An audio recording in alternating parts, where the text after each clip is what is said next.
As the 60s dawned, Americans faced a choice on Election Day. Support Vice President Richard Nixon, or take a chance on a young Democratic senator from Massachusetts, John Fitzgerald Kennedy.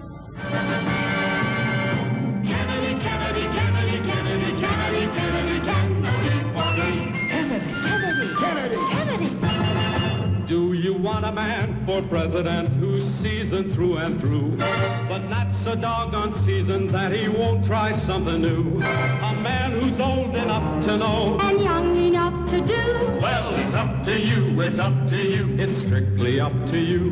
Do you like a man who answers straight? John F. Kennedy hailed from a wealthy Boston family with long-standing political ties.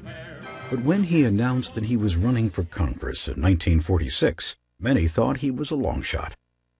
The state's senior politician, Tip O'Neill, remarked, "He didn't look any more like a Boston politician than the man on the moon."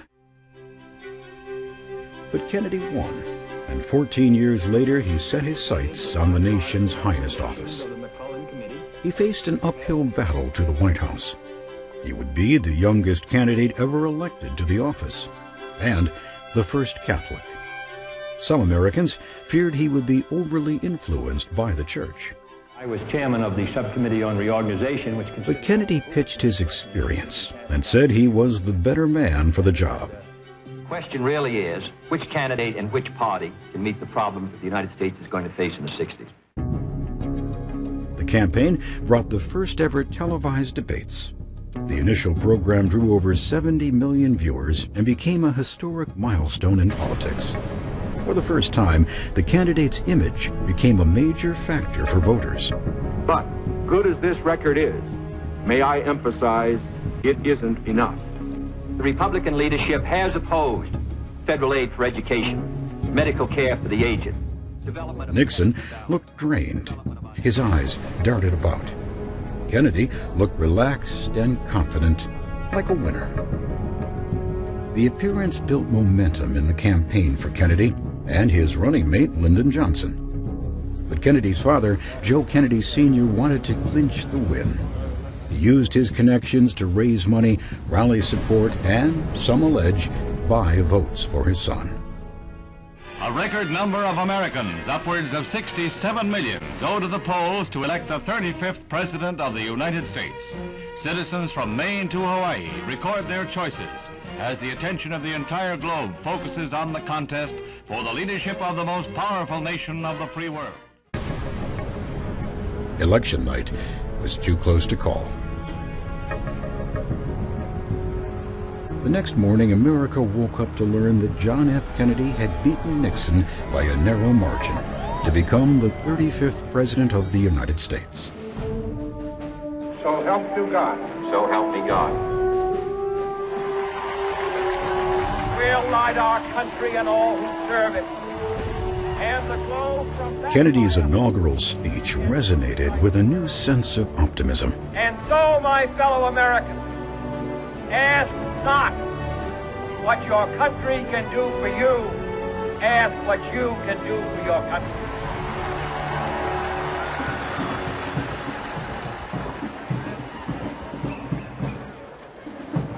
Kennedy's speech marked the beginning of a presidential age that sparkled with potential. It would come to be known as the Age of Camelot. President Kennedy surrounded himself with brilliant thinkers, including Robert McNamara as Secretary of Defense, Dean Rusk as Secretary of State, and the president's closest confidant, his younger brother Robert, or Bobby, who served as Attorney General. Where Jack was diplomatic and thoughtful, Bobby was brash and impulsive. He became the fall guy, willing to take the heat for the president on issues such as civil rights and fighting organized crime. The new administration was inspired by social and political changes taking place at home and around the world. The completion of that journey. Kennedy encouraged citizens to work together as Americans face this new frontier. And we stand today on the edge of a new frontier, the frontier of unknown opportunities and perils. But I believe that the times require imagination and courage and perseverance. I'm asking each of you to be pioneers towards that new frontier. Most of Kennedy's idealistic domestic policies would not find support in Congress. Still, he pushed ahead with determination. He championed education and medical care for the elderly. He aggressively took on the country's recession, urging tax cuts and boosting federal spending to spur the economy and promote job growth. Kennedy's new frontier extended to underdeveloped nations in need. He created the Peace Corps. It rested on his belief in America's youth to deliver aid and promote international friendship. I feel a particular satisfaction because this is the most immediate response, the Peace Corps, that I think the country has seen to the whole spirit which I tried to suggest in my inaugural. The fact that you're willing to do this for our country and in the largest sense, as the name suggests, for the cause of peace and understanding, I think should make all Americans proud and make them all appreciative. Many college graduates volunteered for 2 years to be teachers, health aides, engineers, or agricultural advisors in developing nations. By 1968, more than 35,000 volunteers had served in 60 nations. Another international priority was maintaining stability in Latin America. The Alliance for Progress program created strong partnerships through economic aid. This journey to Costa Rica has illuminated the minds of 180 million people of what a great opportunity and privilege we have to be associated together in our common cause. The common cause was improving the standard of living in Latin America and using economic development to prevent communism from taking root.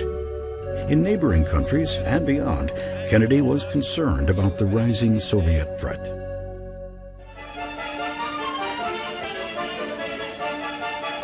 Today, a new moon is in the sky, a 23-inch metal sphere placed in orbit by a Russian rocket. The 1957 launch of Sputnik staggered America.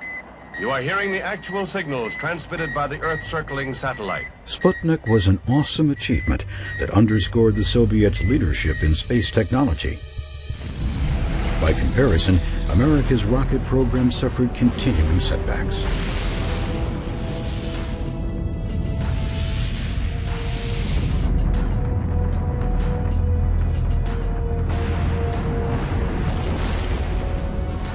Again, in 1961, the Soviets prevailed. Cosmonaut Yuri Gagarin became the first man in space. The president refused to fall behind the communists in the space race. He challenged the nation to catch the Soviets and go beyond. I believe that this nation should commit itself to achieving the goal before this decade is out of landing a man on the moon and returning him safely to the Earth. Congress approved $20 billion for the space program.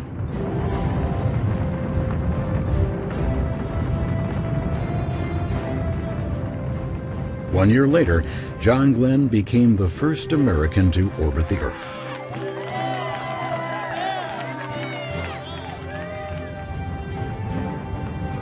The success propelled the space program forward, and on July 20th, 1969, John F. Kennedy's dream came true. It's one small step for man, one giant leap for mankind.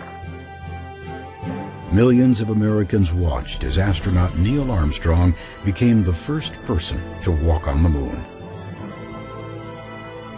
It was a glowing moment of American achievement. But the technology that could launch a man into orbit could also carry nuclear warheads across continents or oceans. And from the small island of Cuba, the threat of a nuclear missile strike trapped President Kennedy in the most frightening challenge of the Cold War. Just weeks after entering the Oval Office, Kennedy gave the go-ahead to a CIA plan to invade the island of Cuba and overthrow the communist government of Fidel Castro. The mission, which became known as the Bay of Pigs, was a disaster and tarnished the new administration. 1 year later, in October 1962, U.S. spy planes revealed Soviet nuclear missile bases in Cuba, just 90 miles off the coast of Florida. Soviet leader Nikita Khrushchev had sent the missiles intending to protect Castro's fledgling regime and send a message to America: do not invade Cuba. The Cuban Missile Crisis triggered a state of emergency. Some advisors called for a preemptive airstrike or invasion of the island. But if attacked, would Khrushchev respond with nuclear weapons? Kennedy addressed the American public. He said that ships bound for Cuba with military equipment would be quarantined, and he issued a warning. We will not prematurely or unnecessarily risk the course of worldwide nuclear war, in which even the fruits of victory would be ashes in our mouth. But neither will we shrink from that risk at any time it must be faced. The two superpowers stood toe-to-toe. I'd hate like heck to see us go to war, but if it's necessary to prevent a nuclear war, I think the action has to be taken at this time. Well, I think it's high time we stopped Russia from having things her own way. I know that some action should be taken, but he's going to have to tread very lightly, short of war. In this charged atmosphere, the smallest mistake at any level could lead to an all-out nuclear war. For 11 days, Americans worried, waited, and wondered if they would see tomorrow. Finally, on October 28th, after much diplomacy and back-channel negotiations, the situation was diffused. The Soviets would withdraw their missiles from Cuba. In return, President Kennedy publicly agreed that he would not invade the island. Privately, he also conceded to the removal of U.S. medium-range missiles from Turkey. The Cuban Missile Crisis was John F. Kennedy's gravest foreign policy challenge, but it wasn't his only one. In 1961, the divided city of Berlin was the issue. Khrushchev said the Soviets would cut off access between the Communist East and the Democratic West. East Berlin was losing as many as 1,500 people per day, many of whom were well-educated and skilled workers. Khrushchev had to stop the flow.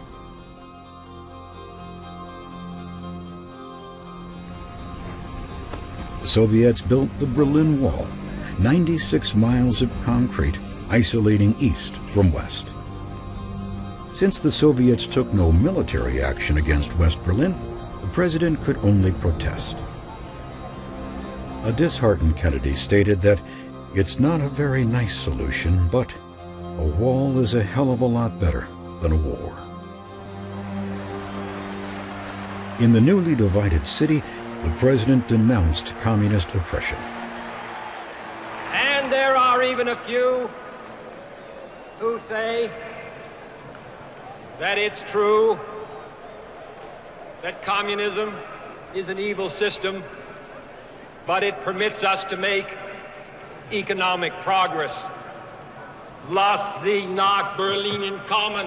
Let them come to Berlin.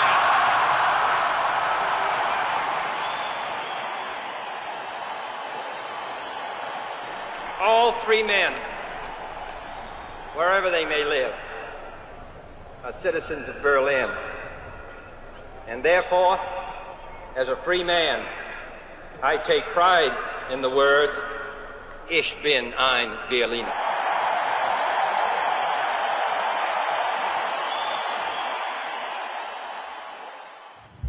Communist expansion was also a challenge to Kennedy in Southeast Asia, where conflicts dating back to the Eisenhower administration flared. In Laos, President Kennedy reluctantly accepted a coalition government that included communists. In neighboring Vietnam, however, Kennedy and his advisors set the country on a course that would consume 20 years, more than 50,000 American lives, and ultimately forced many to question the trust they placed in their political leaders. Conflicts in Asia and elsewhere aggravated the Cold War rivalry, but Kennedy and Khrushchev, both men deeply shaken by the nuclear threat of the Cuban Missile Crisis, agreed to work together to bring about the Limited Test Ban Treaty. Signed in Moscow by the United States, the Soviet Union, and Great Britain, the treaty prohibited atmospheric testing of nuclear weapons. It was a small step, but started a collaborative process that would be used throughout the Cold War.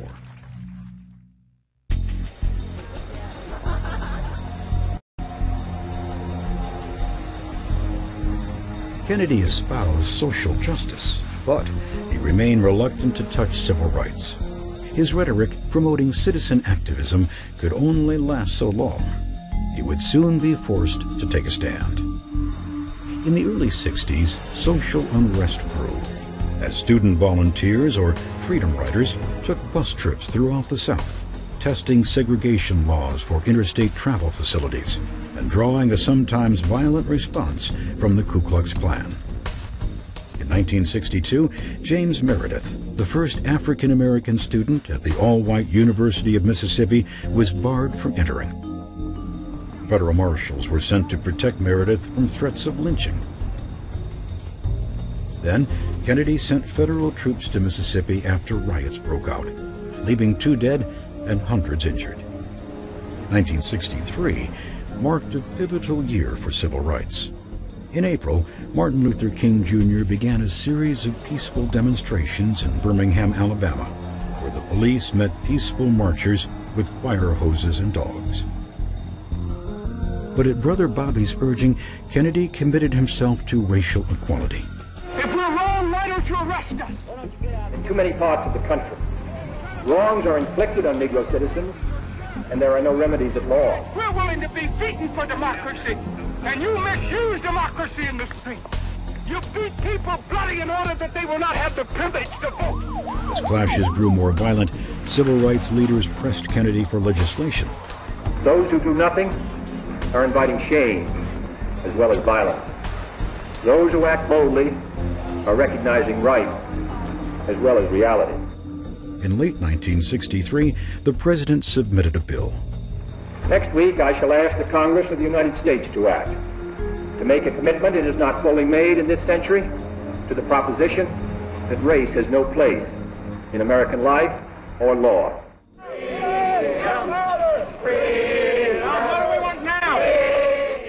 And on August 28, 1963, some 250,000 people joined the March on Washington, D.C. in support of Kennedy's Civil Rights Bill, one of the largest demonstrations to date. I have a dream that my 4 little children will one day live in a nation where they will not be judged by the color of their skin, but by the content of their character. I have a dream today. Still, Congress dragged its feet, and no action was taken. Kennedy believed he could move civil rights forward. With a 60% approval rating, the president looked ahead to a second term in which he would renew his commitment to end racial injustice and fight poverty.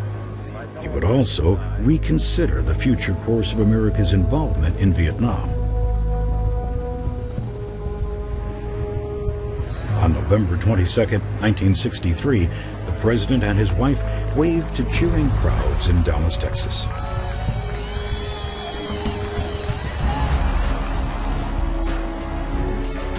Shots rang out from the Texas School Book Depository. Bulletin had just come in from Dallas. A sniper armed with a high-powered rifle murdered President Kennedy today. Lyndon Johnson has taken the oath of office as the 37th President of the United States. A single gunman, Lee Harvey Oswald, was arrested for the murder. 2 days later, Oswald himself was shot by nightclub owner Jack Ruby. 2 years later, an official government investigation concluded that Oswald acted alone. But many unanswered questions continue to stir controversy.